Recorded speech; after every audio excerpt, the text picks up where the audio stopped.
to enable or disable apps button on Samsung Galaxy S10. Open Settings.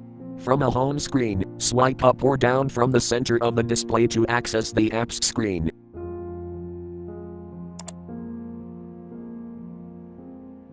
Tap Settings.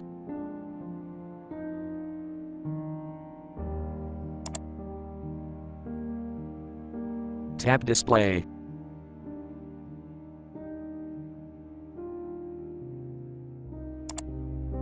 Scroll down.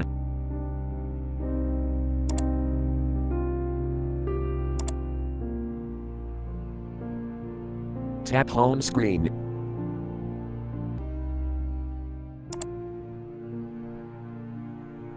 Tap Apps button, switch until blue to enable, or tap until gray to disable.